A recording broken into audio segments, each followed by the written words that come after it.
All right, let's take a look at graphing another exponential function. Okay, in this case, we have y equals 5 times 2 to the x power.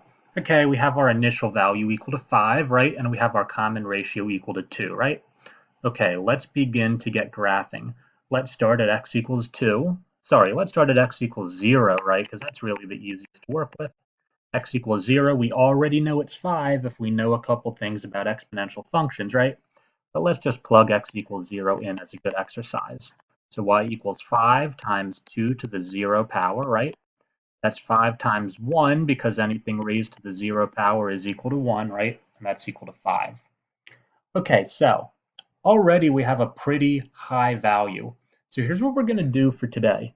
We are going to mark off our y-axis by tens. Okay, we're going to scale it by tens. So this point here is going to be y equals 10. This point here is going to be y equals 20, right? This point here is going to be y equals 30. This point here is going to be y equals 40, and this point here is going to be y equals 50, right? And you're going to see this happen pretty often with graphs when you're dealing with very large quantities, because if you're dealing with very large quantities, it might really be totally impracticable to scale the x-axis and the y-axis the same, right? It might become like impossible to appropriately represent a graph like that. So a lot of times when you're dealing with big quantities, you're going to see the y-axis scaled differently than the x-axis, right? As usual, the x-axis is still going to be, our first marking is going to be x equals 1, x equals 2, x equals 3, and 4, and so forth. On our left-hand side, we're still going to have x equals -1, -2, -3, and so forth. But our y-axis is going to be scaled by a factor of 10. Okay, so there's our first point, right? 0, comma 5, right? Our y-intercept occurs at y equals 5. All right, now let's deal with the positives. Let's deal with x equals 1. Okay, let's deal with x equals 1. X equals 1, y is going to equal 5 times 2 to the first, 2 to the first power, right? That's going to be y equals 5 times 2, which is going to be y equals 10, right? So when x equals 1, y equals 10, right? Oh, whoops, I never graphed 0, comma 5, did I? That's going to be right around here, won't it? And 1, comma 10 is going to be right around here, correct? All right, we got that. So let's deal with y equals, or rather x equals 2. Let's deal with x equals 2. Get some old room over there. Let's deal with x equals 2. X equals 2. Y is equal to 5 times 2 to the second power. It's going to be equal to 5 times 4. What's 5 times 4? It's 20, right? It is 20, right? So when x equals 2, y equals 20, right? Growing quite quickly. Let's do one more positive x value. Let's also do x equals 3. All right, let's do x equals 3. X equals 3, y equals 5 times 2 to the third power, right? That's 5 times 8. What is 5 times 8? Wow, that's 40, isn't it? So when x equals positive 3, y equals 40, right? That point's going to be over here, right? That point's going to be over here. You can see, as we might expect with this kind of exponential function, it's increasing very quickly, right? Okay, let's plug in some negatives. Let's plug in x equals -1. Okay, let's plug in x equals -1. Y equals 5 times 2 to the -1 power. That's 5 times 1 over 2 to the first power. Whoops, 5 times 1 over 2 to the first power, right? I'm just writing it out step by step here. 1 over 2 to the first power equals, of course, 5 times 1/2, right? Equals, of course, 5 halves. 5 halves is like 2.5, right? So when x equals 1, first, let me get rid of some of this. So we have room to graph these very very small values, right? So when x equals 1, y is going to be like 2.5, right? 5 over 2. When x equals 1, y is going to be 5 over 2, or 2.5, right? And what happens when x equals negative 2? What happens when x equals negative 2? What happens when x equals negative 2?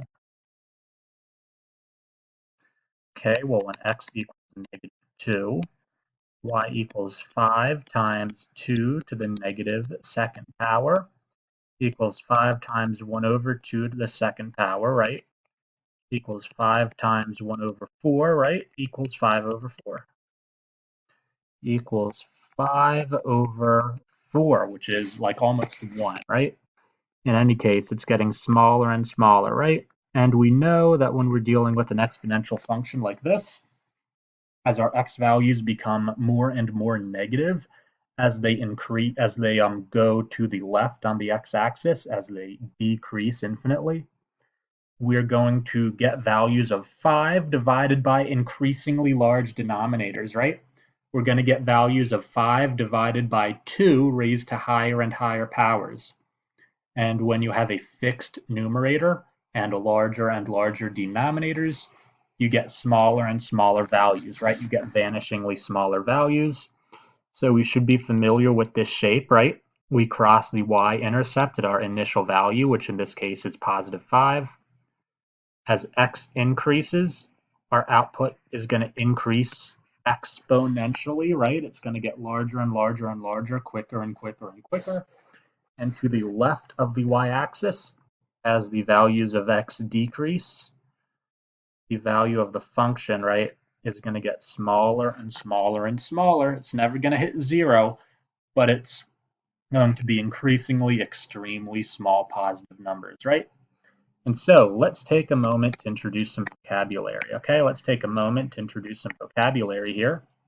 So we're dealing with exponential functions, right? We're dealing with exponential functions. Exponential functions here. So if you have an exponential function of the form y equals a times b to the x power, right? If a is greater than 0, okay, if a is positive, and if b is greater than 1, okay, if you have a positive initial value and your ratio is greater than 1, right, this represents something called exponential growth, okay? This represents something like exponential growth, which is most of the examples we've been looking at in the last couple lessons, right? If you remember back to the last couple lessons, we talked about how to say applications of exponential functions, right? We talked about maybe a population size growing. We talked about things doubling or tripling, right? That's exponential growth, right? Because our initial value was a positive number and our ratio, our common ratio, was greater than 1, right? If something doubles, it's greater than 1. If something triples, it's greater than 1, right? And it should make sense that in those cases, the value of your function is going to grow very quickly or exponentially, because if you keep multiplying by a positive number, which means your value of b or your ratio is greater than 1, or rather you keep multiplying by a positive number greater than 1, right, the value of your result is going to get bigger and bigger and bigger and bigger, faster and faster, right? It's not even going to change by the same amount each time. Your output's going to change by a bigger and bigger and bigger amount each time, right? That's how multiplication works. So in these cases where your initial value or y-intercept is a positive number greater than 0 and your ratio is greater than 1, you have exponential growth. And if you look, if you go from the left to the right, as your x values increase, you can see we are indeed growing exponentially, right? We start at a very small value to the left on the x-axis, and as we increase to the right on the x-axis, as our values of x increase, as our input increases, right, the value of our function gets enormous, right? It increases faster and faster. This is exponential growth.